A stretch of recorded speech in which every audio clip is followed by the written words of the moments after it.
Hello everyone, selamat datang di AJ Invest, where everyone will learn to be a great investor. Oke teman-teman, nonton video ini sampai habis ya sebelum mengambil keputusan untuk membeli saham IPO Bukalapak atau tidak. Jadi jangan sampai salah ambil langkah. Dan di video hari ini saya juga akan memberikan bonus analisa saham yang bisa berpotensi multi-bagger. Jadi pastikan nonton videonya sampai selesai ya.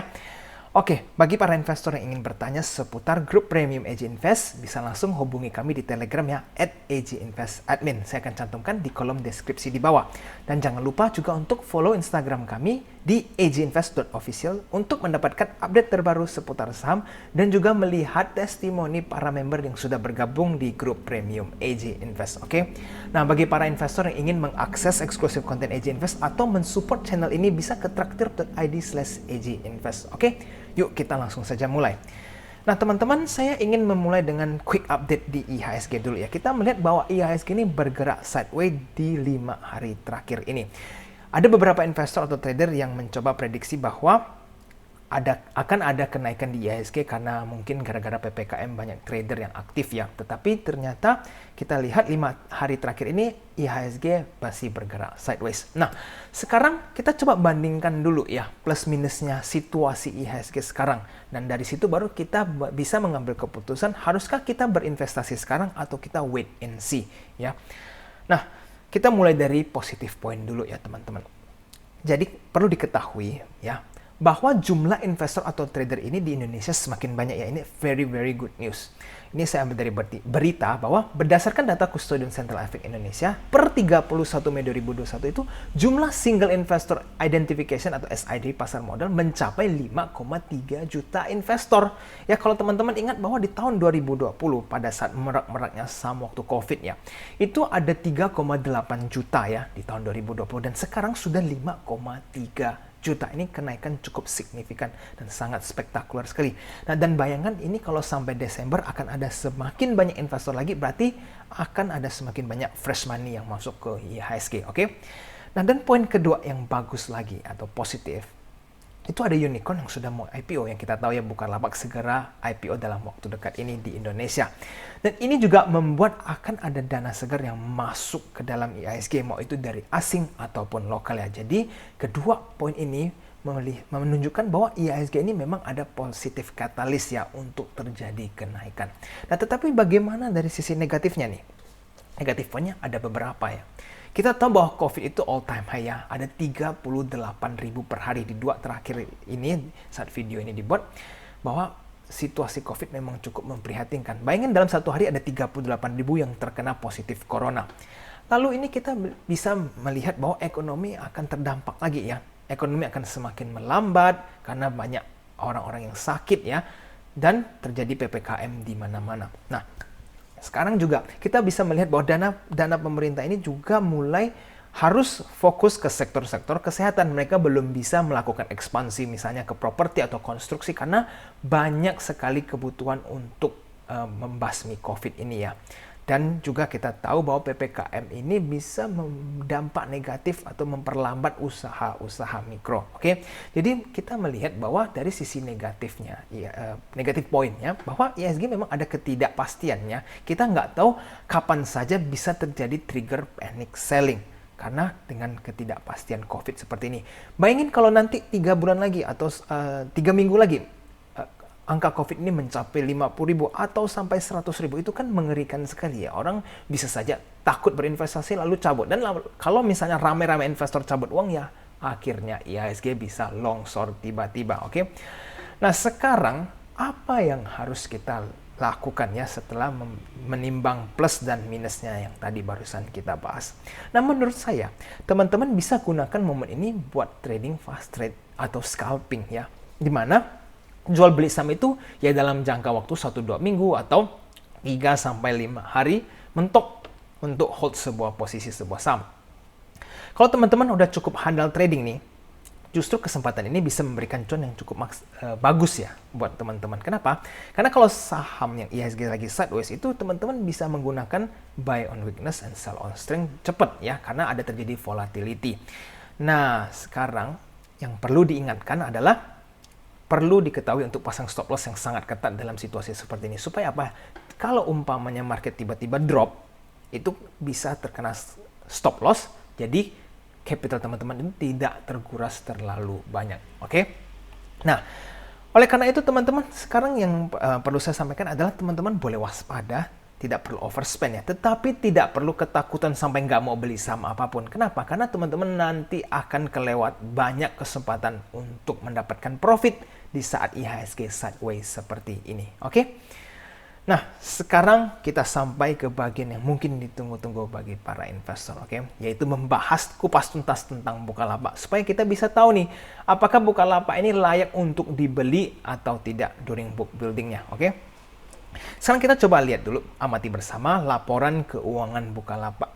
Kita harus ketahui bahwa perusahaan ini sudah rugi mau 5 triliun lebih ya dalam waktu 3 tahun terakhir 2018, 2019, dan 2020 perusahaan Bukalapak sudah rugi hampir 5 triliun lebih. Oke? Dan kalau kita melihat situasi seperti ini bahwa beban penjualan mereka itu besar sekali ya.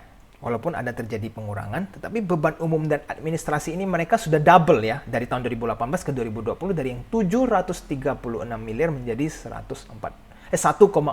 triliun. Ya, ini double dia punya beban.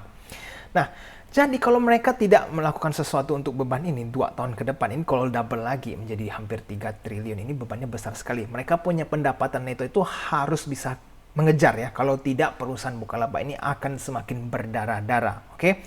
Nah, sekarang kita lihat dari sisi laporan. Tadi kan laporan keuangan, sekarang kita melihat balance sheet-nya dulu atau neraca. Nah, total hutang yang dimiliki oleh Bukalapak ini juga cukup besar ya, hampir 1 triliun, dan total asetnya saya melihat ada terjadi penurunan ya dari yang 3 menjadi 2,5. Nah, sekarang kita harus coba resapi bersama ya teman-teman. Perusahaan ini rugi secara triliunan, ya. Lalu hutang juga hampir 1 triliun, ya. Udah rugi, hutang lagi, kan? Dan sekarang, akankah teman-teman mau membeli perusahaan ini, ya? Coba saya memberikan analogi yang sederhana deh. Misal teman-teman sebagai investor nih, melihat ada pedagang apel, ya kan? Pedagang apel ini sudah mengelola atau berjualan apel selama 3 tahun misalnya. Udah berjualan apel ya kan.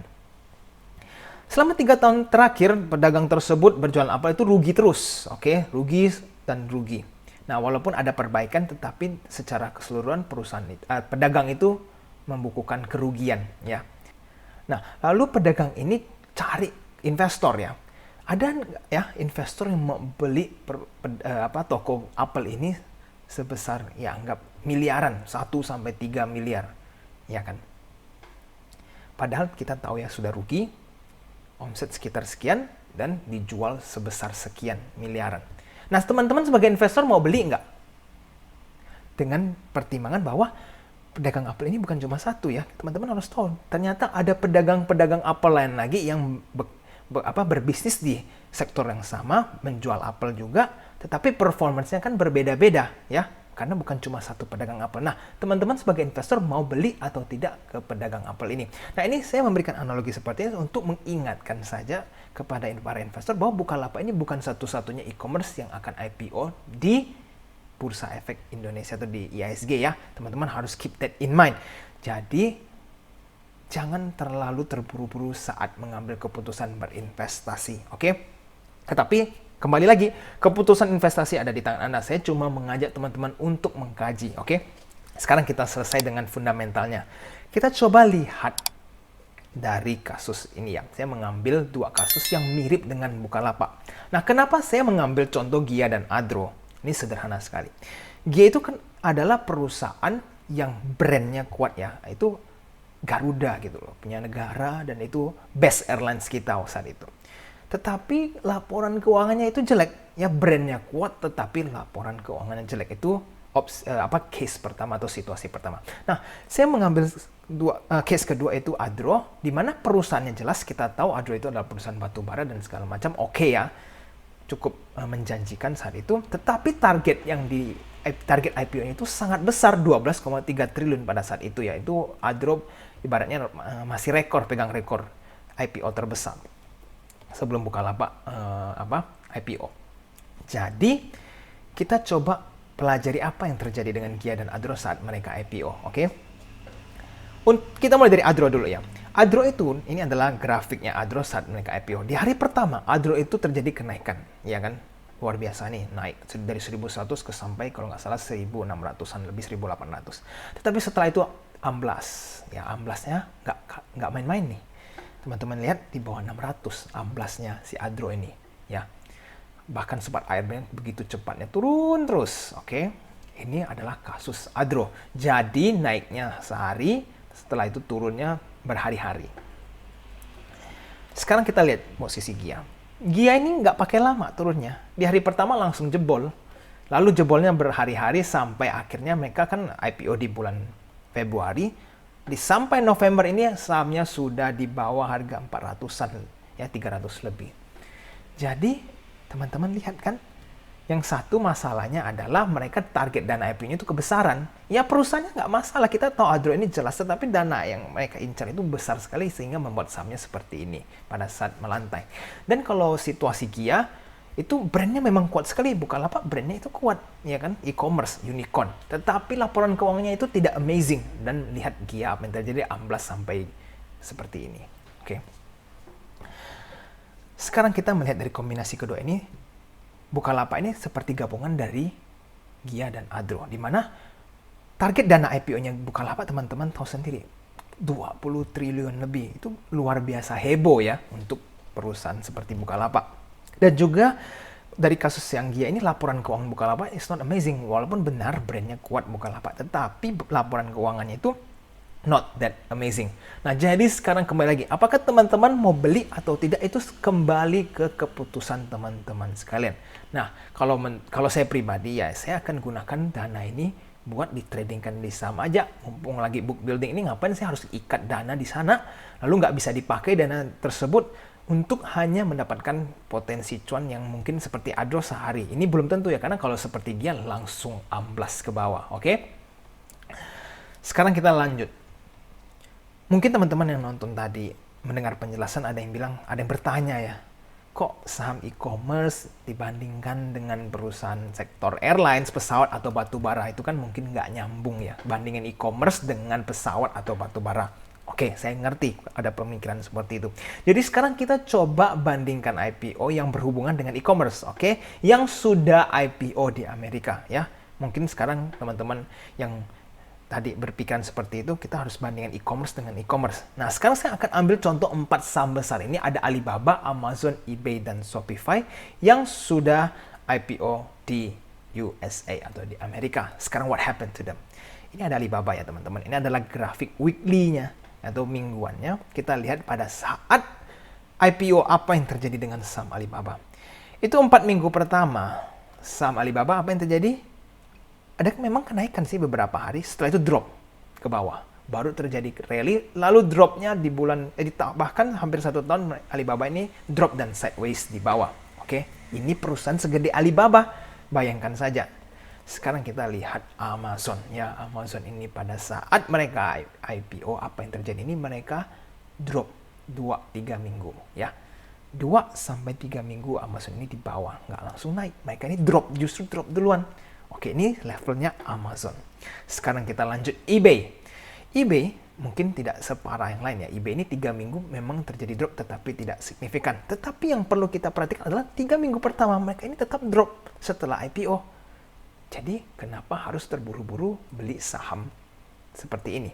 Nah, bagaimana dengan Shopify? Shopify itu kita lihat terjadi sideways ya. Dan setelah minggu keempat memang terjadi rally dan di situ sideways-nya cukup besar. Tapi overall pada tahun 2016 ya Shopify ada koreksi yang cukup besar di mana harganya sempat di bawah harga IPO. Nah, jadi teman-teman melihat e-commerce ini ya, keempat e-commerce yang sudah melantai di bursa Amerika. Ini memberikan sebuah gambaran bahwa teman-teman nggak perlu FOMO beli saham IPO yang unicorn yang namanya keren-keren begini seperti Bukalapak di dalam book building. Kenapa harus terburu-buru beli kalau kita melihat dari histori bahwa mereka ya sempat turun dulu ya seperti eBay walaupun habis itu langsung naik ya. Dan kita melihat Shopify ya terjadi kenaikan setelah itu turun. Toh beberapa bulan setelah itu teman-teman banyak sekali kesempatan untuk membeli Shopify ini. Nah, bagaimana dengan Amazon? Amazon juga nggak langsung naik kok. Buktinya beberapa minggu, bahkan kita lihat beberapa minggu ini di bawah dia, baru setelah itu dia naik. Dan juga begitu dengan Alibaba. Kalau Alibaba ini di 2015 drop sampai di 2016, akhirnya mereka mencapai bottomnya, baru setelah itu mereka naik. Jadi kesimpulannya adalah teman-teman itu nggak perlu FOMO ya, sampai berebut beli di book building seolah-olah sahamnya ini akan arah sampai seperti saham BMHS ini yang arah terus. Nah, ini sangat tidak gampang untuk saham sebesar ini yang mencari dana 22 triliun atau lebih untuk terjadi arah-arahan. Ini sangat tidak gampang. Itu perlu teman-teman perhatikan. Oke?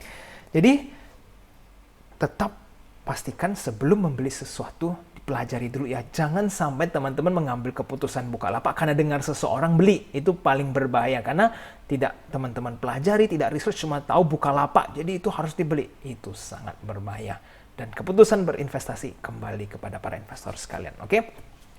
Nah, sekarang teman-teman, mari kita melihat analisa saham yang bisa berpotensi memberikan bagger kepada para investor sekalian. Di video hari ini saya akan memberikan 2 saham yang mungkin menjadi multi bagger. Yuk kita langsung saja lihat. Pertama ada Bank Neo Commerce, oke, dengan kode saham BBYB. Sekarang di saat video ini dibuat tanggal 9 Juli ya, harga sahamnya ini BBYB ini di 585. Oke, ada terjadi kenaikan cukup besar baru-baru ini. Nah, menurut saya para investor yang belum punya saham ini BBYB yang ingin masuk sebaiknya tunggu koreksi. Dalam waktu dekat mungkin beberapa hari ke depan ada kemungkinan lanjut rally karena ditradingkan ya. Ada beberapa trader masuk ke saham ini sehingga saham ini terjadi kenaikan. Jadi kalau mau berinvestasi jangka panjang di BBYB ini, tunggulah koreksi mungkin di kisaran 380 sampai 500 baru teman-teman mulai pelan-pelan nyicil beli saham ini. Dan targetnya itu bisa mencapai 800 atau bahkan 1000. Nah, kalau 1000 itu tembus, saham BBYB ini bisa ke 1500 bahkan ke 2000 bisa-bisa saja ya, karena buktinya Agro aja bisa, BRIS juga bisa sampai ke 3000, dan saham-saham BBHI, apalagi BBHI itu arahnya nggak selesai-selesai. Nah, jadi BBYB itu juga ada potensi ya, walaupun tidak menjamin, setidaknya teman-teman bisa mendapatkan potensi bagger di saham ini. Dan perlu teman-teman ketahui bahwa PBV BBYB sekarang di harga 585 itu baru 3,63 itu PBV-nya. Kalau kita compare dengan Agro yang sudah PBV sampai mencapai 10, BBHI yang sudah mencapai puluhan lebih ya, 20 lebih, ini BBYB cukup murah ya, 3,63. Jadi masih ada kemungkinan bahwa kalau saham ini nanti ke depannya saat sudah semuanya oke, bisa lanjut rally ke harga yang cukup signifikan tinggi. Nah, sekarang kita coba lihat dari shareholder-nya dulu ya. Ini kenapa saya cukup penting menunjukkan ini, bahwa BBYB ini memang aku laku ini mau memegang kendali ya istilahnya. Dan sepertinya di saat mereka terus-menerus melakukan red issue, nanti porsinya Asabri akan semakin kecil persentasenya. Sehingga nanti kita nggak tahu sampai seberapa banyak aku laku atau Gosko ingin mengendalikan BBYB ini. Yang pasti adalah di saat nanti Asabri ini kalau sudah di bawah semakin turun terus presentasinya, nah BBYB ini akan semakin layak untuk diinvestasikan. Dan hal penting lainnya adalah publik ini mempunyai 18% di saham ini. Berarti kalau dengan perhitungan IHSG yang baru di mana banyak mungkin fund manager yang memilih publik yang cukup lebih besar ya. Nah, BBYB ini masih masuk ke dalam kategori yang layak untuk dikoleksi menjadi multi bagger.